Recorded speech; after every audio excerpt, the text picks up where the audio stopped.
महाराज महाराज तेरे माथे मुकुट विराज श्री गोवर्धन महाराज महाराज तेरे माथे मुकुट विराज श्री गोवर्धन महाराज महाराज तेरे माथे मुकुट विराज रे ओ श्री गोवर्धन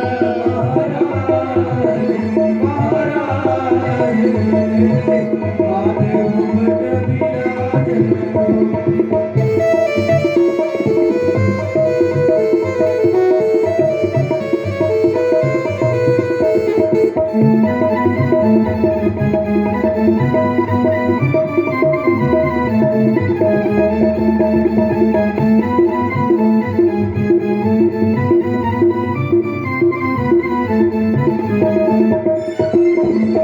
तेरे कानन कुंडल सोहि रहे तेरे कानन कुंडल सोहि रहे तेरे कानन कुंडल सोहि रहे रे तेरे कुंडल सोहि रहे तेरे कानन कुंडल सोहि रहे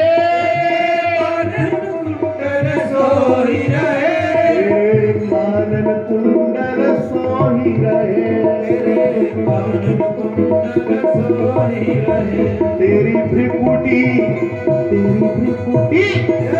तेरी भ्रिकुटी बनी विशाल आलिशान तेरे माथे मुकुट विराज ओ श्री गोवर्धन महाराज तेरे माथे मुकुट विराज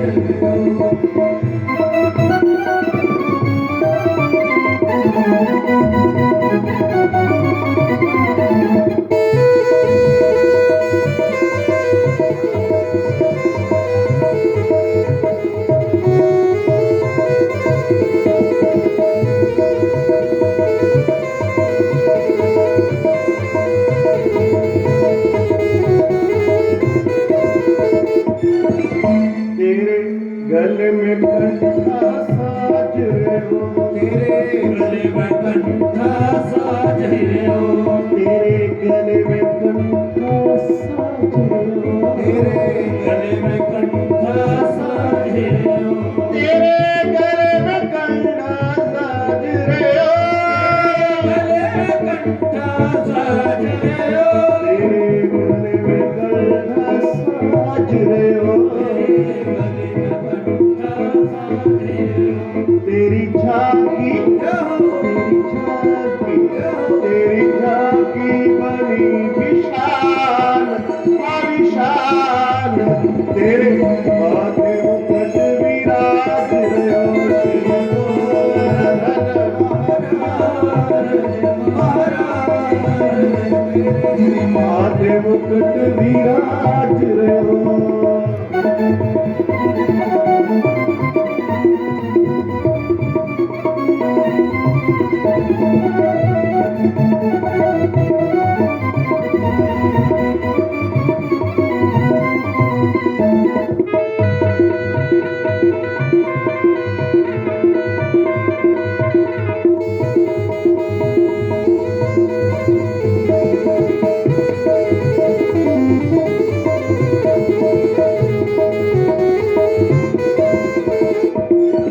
पान चढ़े तो पे फूल चढ़े तो पे पान चढ़े तो पे फूल चढ़े तो पे पान चढ़े तो पे फूल चढ़े तो पे पान चढ़े तो पे फूल चढ़े तो पे पान चढ़े तो पे फूल चढ़े पान चढ़े तो पे फूल चढ़े तो पे पान चढ़े तो पे फूल चढ़े पान चढ़े तो पे फूल चढ़े और चढ़े दूध की धार आधार तेरे माथे मुकुट विराज श्री गोवर्धन महाराज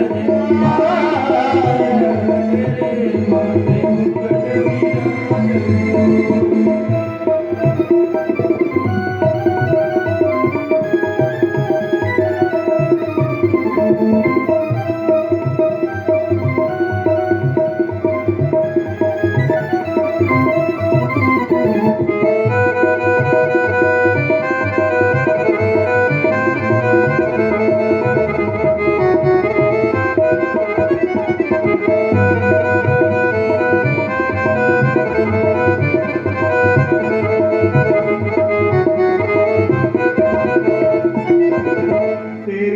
सात कोस की परिक्रमा, सात कोस की परिक्रमा, ओ तेरी सात कोस की परिक्रमा, सात कोस की परिक्रमा, तेरी सात कोस की परिक्रमा, सात कोस की परिक्रमा, तेरी सात कोस की परिक्रमा, सात कोस की परिक्रमा, चक्रेश्वर चक्रेश्वर चक्रेश्वर है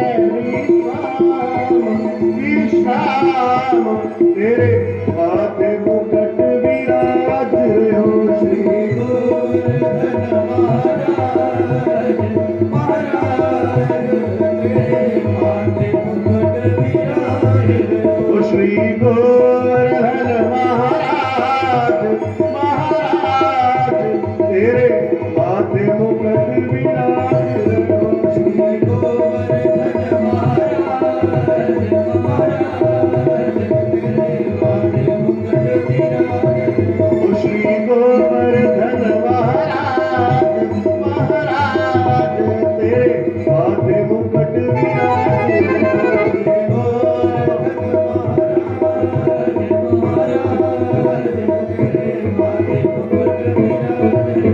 तेरे माथे मुकुट विराज रहे हो, तेरे माथे मुकुट विराज रहे हो, तेरे माथे मुकुट विराज रहे हो, मुकुट विराज रहे हो। बोलिए गिरधारी लाल की जय हो। बोलिए गोवर्धन धारी की। भगवान के साथ सभी परिक्रमा करते हैं, प्रणाम किया, आगे ब्रज में बैठते हैं, भोजन करते हैं, क्योंकि आज पूजन किया है, बड़े प्रसन्न में सभी भाव से बैठे और 56 भोग का आनंद लिया और सभी अपने अपने अपने अपने घरों में चले जाते हैं। अब इस लीला के रहस्य को जानना है आपने, है क्या ये? देखो, गोवर्धन लीला, इंद्रियों का संवर्धन हुआ, पुष्टि हुई तो भक्ति रस उत्पन्न होगा। गो है इंद्रिय, गो भी इंद्रिय, भक्ति रसम पीवती सगोपी। जो इन इंद्रियों से भगवान की भक्ति रस का पान करता है वो गोपी है। तो गोवर्धन, गो का अर्थ इंद्रियां हैं, वर्धन संवर्धन, तो इंद्रियों का संवर्धन त्याग से है, ना कि भोग से। ये संसार के भोग है, ये भोगते चले जाओगे, भोगते चले जाओगे, मन बिगड़ जाएगा।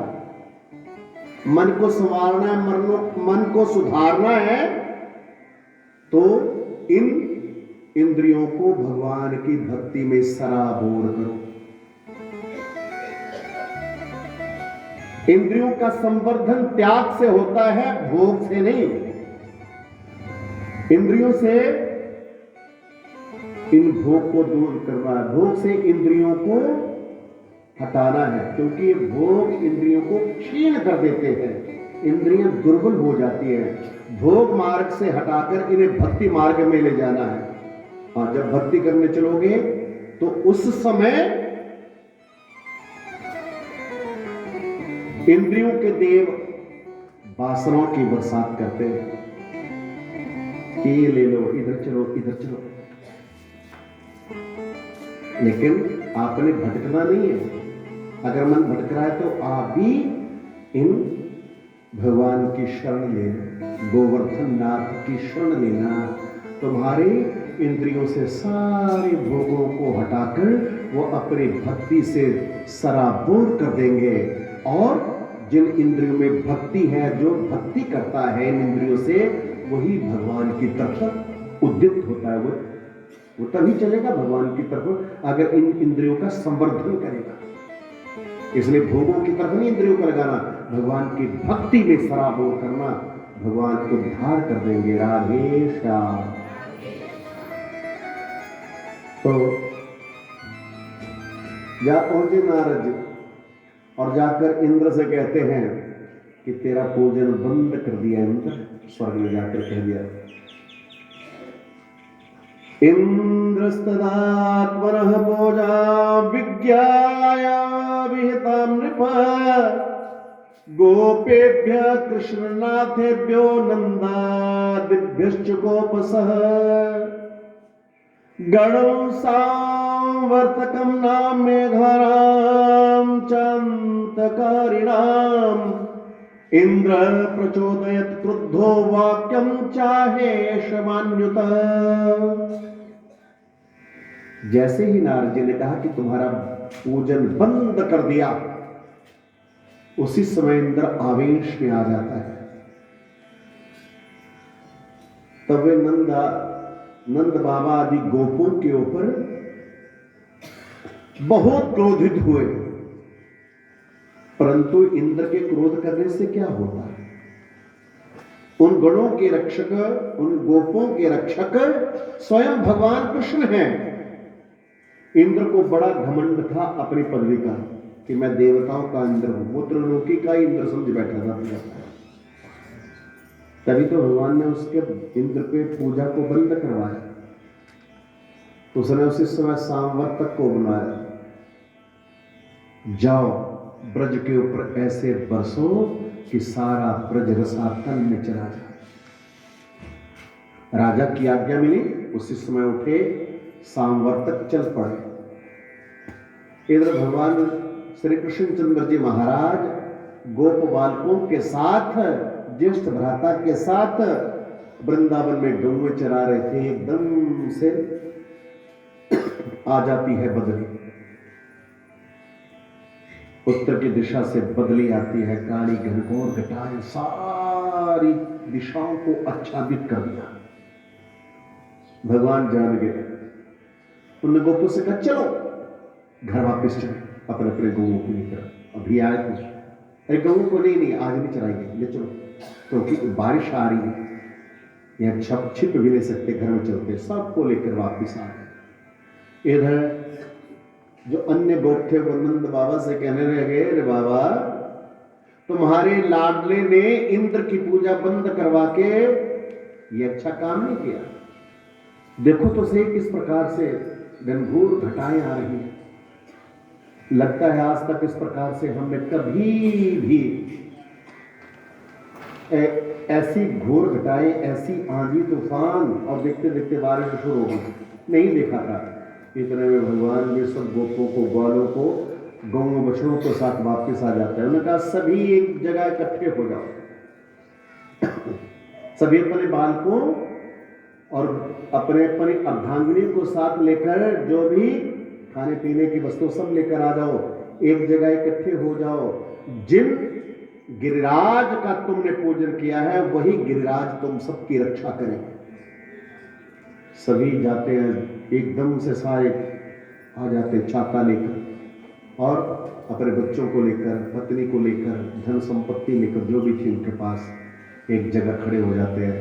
और भगवान के गिरिराज को उठा लिया कनिष्ठिका के ऊपर, छोटी सी, सबसे छोटी उंगली के ऊपर उठा लेते हैं और कहा आ जाओ सब उसके नीचे आ गए। अब बारिश बाहर लगी हुई है, मूसलाधार जैसे, मुसल जैसे, लेकिन भगवान उनके रक्षक है। एक दिन नहीं, 2 दिन नहीं, 7 दिन तक भगवान ने उन सब की रक्षा की, सभी की रक्षा। सबने अपने अपने, कईयों के पास दंड थे वो लगा दिए, कईयों ने छत्ता लगा दिया। तो अभी 2-3 दिन होते हैं, अरे लाला बहुत दिन हो गए तुम्हें, 3 दिन हो गए, अब आराम कर लो, हम है ना, हमने छाता लगाया। नहीं नहीं नहीं, भगवान कहते हैं कोई बात नहीं, नहीं नहीं नहीं, आराम करो। हमने कहा अच्छा लो संभालो। जैसे हटने लगे एकदम से वो गिरी ऊपर आने लगा, वो पर्वत ऊपर आने लगा। अरे लाला बचाओ बचाओ। भगवान को ने उनको अपने उंगली के ऊपर उठा लिया। 7 दिन रात सबकी रक्षा की।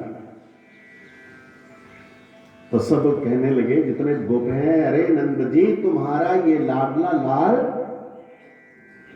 साधारण मनुष्य नहीं है, इनके अमानुषिक कर्म है जो मनुष्य नहीं कर सकते। अतः ये सारे कर्म जो है ये देव किसी देव सृष्टि के हो सकते हैं। आज नंद बाबा मन की बात कहते हैं जो आज तक छिपा कर रखी है। उन्होंने कहा मेरे इस लाडले लाल के, मेरे दोनों ही लालों के, बलराम और श्याम का नाम गर्गाचार्य जी ने किया है नामकरण। तब उन्होंने कहा था इनके तो हजारों नाम हैं। कन्हैया को कृष्ण नाम भी उन्होंने ही दिया था और कहा था चाहे जिस दृष्टि में देखे, गुण में, रूप में, ऐश्वर्य में, बल में, ये साक्षात ब्रह्म है, ये नारायण है।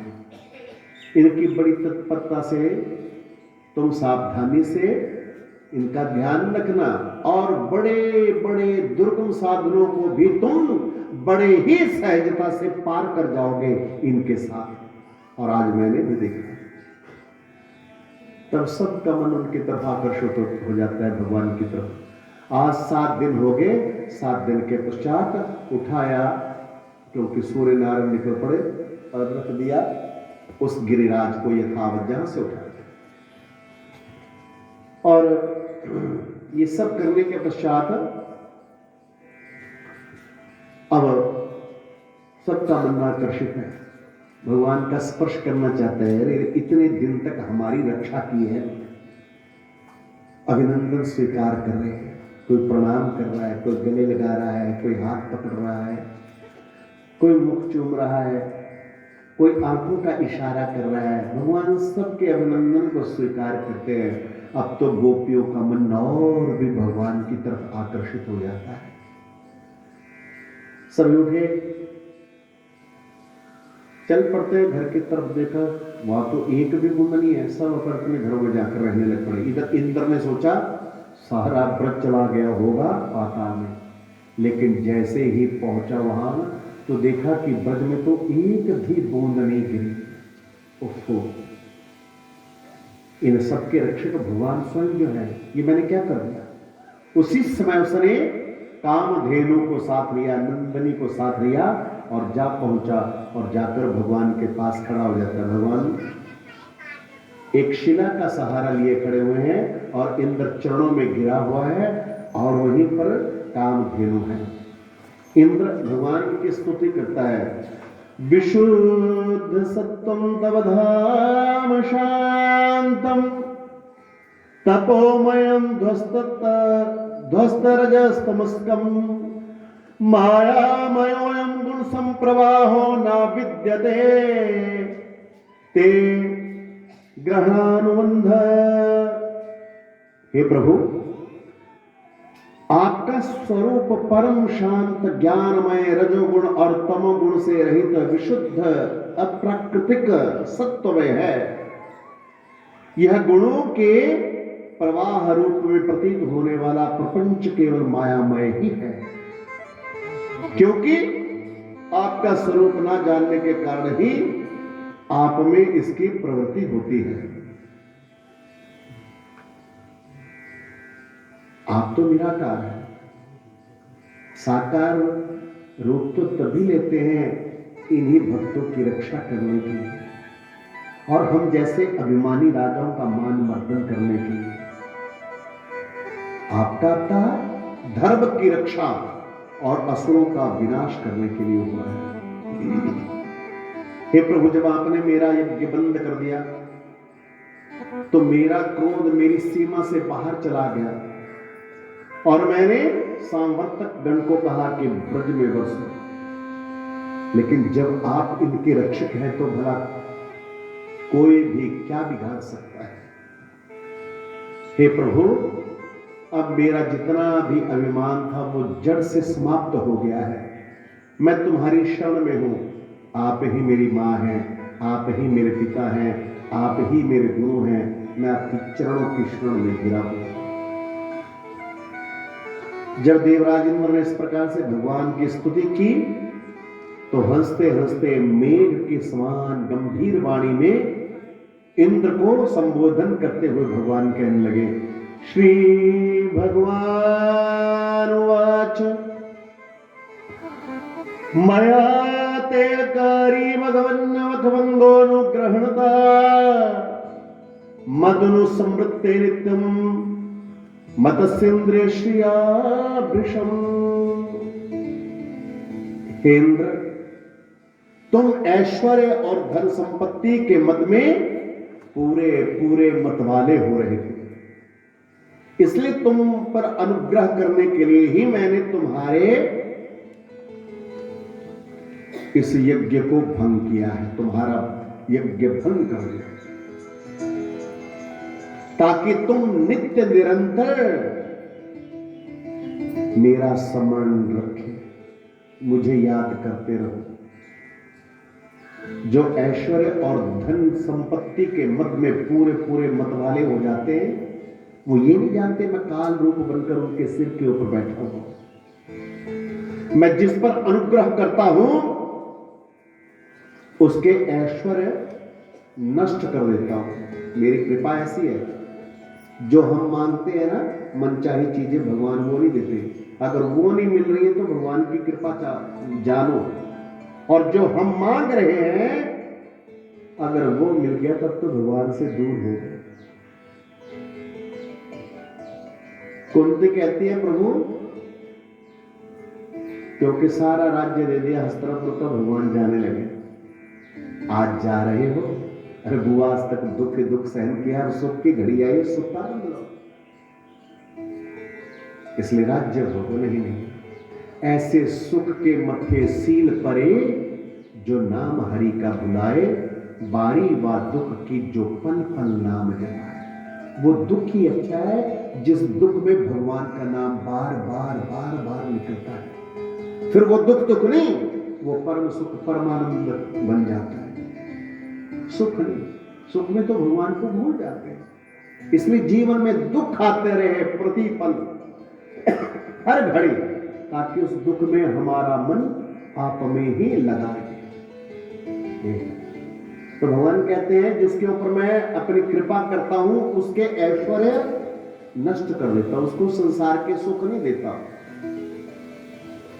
इंद्र तुम्हारा मंगल हो, अब तुम चले जाओ अपनी राजधानी अमरावती और वहां जाकर मेरी आज्ञा का पालन करना, कभी घमंड मत करना, नित्य निरंतर मेरी सन्निधि मेरे संयोग का ही अनुभव करते रहना और अपने अधिकार के अनुसार उचित रीति से मर्यादा का पालन करना। चले जाओ। इंद्र जाने को तैयार हुआ, लेकिन कामधेनु आ जाती है, सुरभि।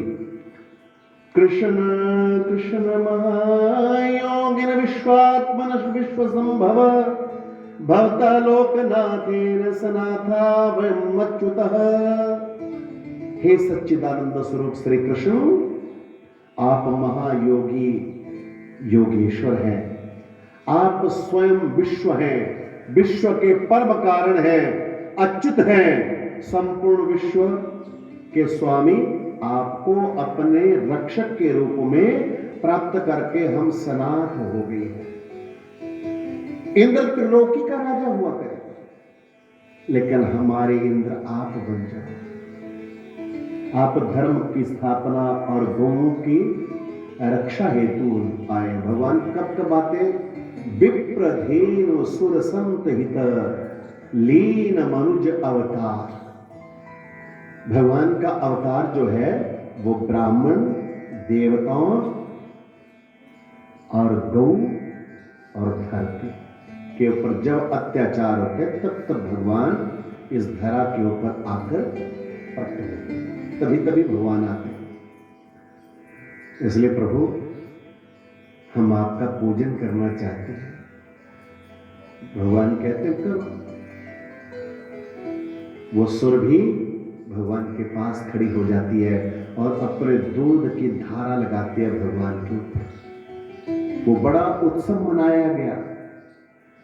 इंद्र वहां खड़ा है और अनेकों गंधर्व, किन्नर और अप्सराएं, तुंबरू, नारद आदि सब आ जाते हैं और उत्सव मनाते हैं उल्लास के साथ और भगवान के गुणगान गा रहे हैं।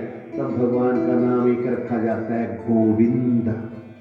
सुरभि गोविंद नाम देती है, गौओं का पालन करने के लिए आए गोविंद।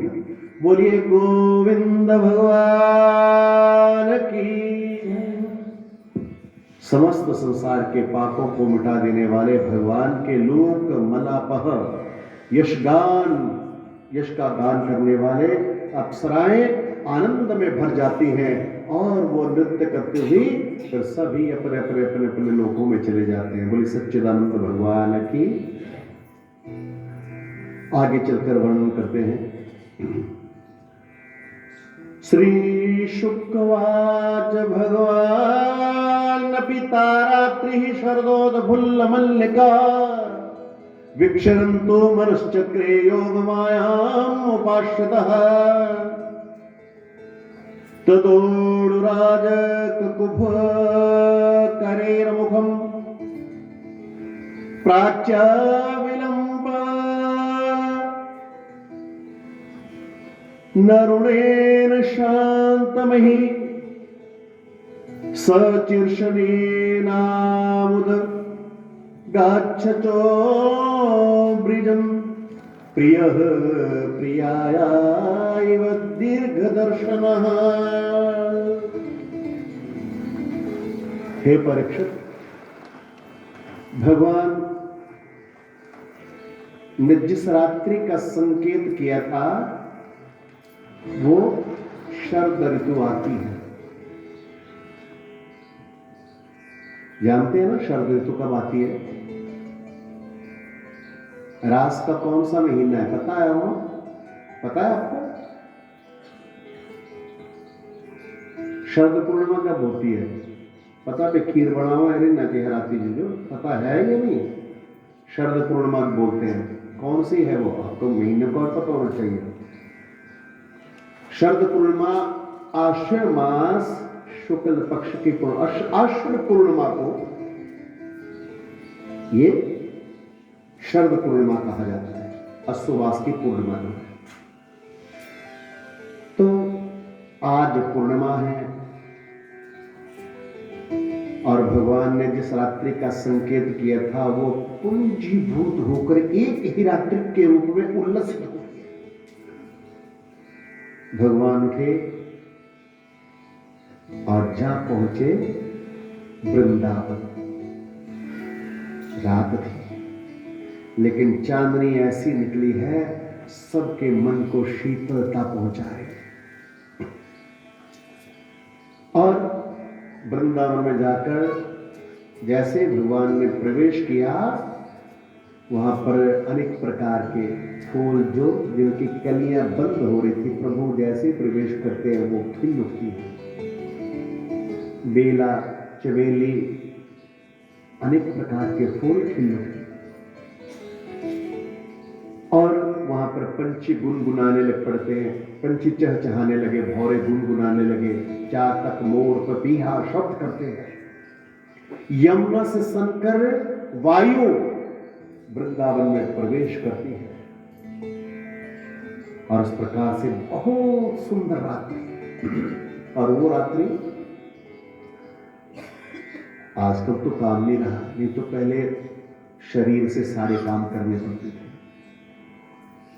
जाते हैं खेत में काम किया, काम करके हल चलाया, हल चलाकर इस प्रकार से बीज बोया है। रात्रि को घर वापस आए, थका था शरीर, भोजन किया। भोजन करने के पश्चात पलंग आंगन में डाल दिया और सामने चंद्रमा दिखाई दे रहे। चंद्रमा को देखते ही सारे दिन की थकान दूर हो गई, इतनी शीतलता पहुंचाता है और उस चांदनी का आनंद बनेंगे। हे परीक्षित, भगवान अमना है। अमना अर्थात मन के रहित है। भगवान को मन नहीं है, मन हम आप सबको है, क्योंकि मन के अधीन हम हैं। इसी मन के कारण तो हम भटके हुए हैं, मन बिगड़ा हुआ है। भगवान अमना है, लेकिन आज भक्तों की इच्छा को पूर्ण करना है तो भगवान आज मन को स्वीकार करते हैं, मन लेकर जाते हैं। और भगवान ने अपने होठों के ऊपर उस बांसुरी को रखा और अधरामृत से बांसुरी का नाद करते हैं। जैसे नाद होता है, गोपियों का मन चुराया जाता है। कई गोपियां तो तैयार बैठी थी, लेकिन जैसे ही बंसी बची कि सेवा कर रही थी, सास ससुर की सेवा कर रही थी, चरणों को धुला रही थी, लेकिन जैसे बंसी बजी उसी समय इंद्रिय मन में मन, बुद्धि में बुद्धि, आत्मा में आत्मा भगवान कृष्ण के चल पड़ी।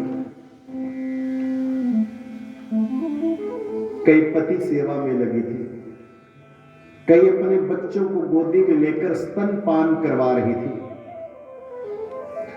कई गोदोहन कर रही थी, कईयों के यहां अतिथि आए हुए थे, अतिथि सेवा में लगी थी, भोजन बना रही थी, चरण धुला रही थी। जैसे ही ये बंसी बजी, सब काम छोड़कर वो गोपियां भगवान के स्वरूप में खो जाती है, बंसी की धुन पड़ते ही और चलती चली जा रही। कईयों ने तैयारी कर रखी थी, आज शरद पूर्णिमा है तो वस्त्र सिला रखे थे, सुंदर नए अंजन रखा था, लालिमा रखी थी, पाउडर क्रीम सब रखा था, लेकिन भक्ति में सारे काम अटपटे होते हैं। भक्ति में कोई भी काम सीधा नहीं होगा, सब काम अटपटे होते हैं। यह है भक्ति। वो लगी कपड़े डालने, क्योंकि बंसी की धुन पड़ गई है, लेकिन मन भगवान में है। गोपियों का मन ही भगवान। और अब क्या लगे, जैसे कपड़े उठाए, अब अटपटे का जो ऊपर का वस्त्र था वो नीचे डाल लिया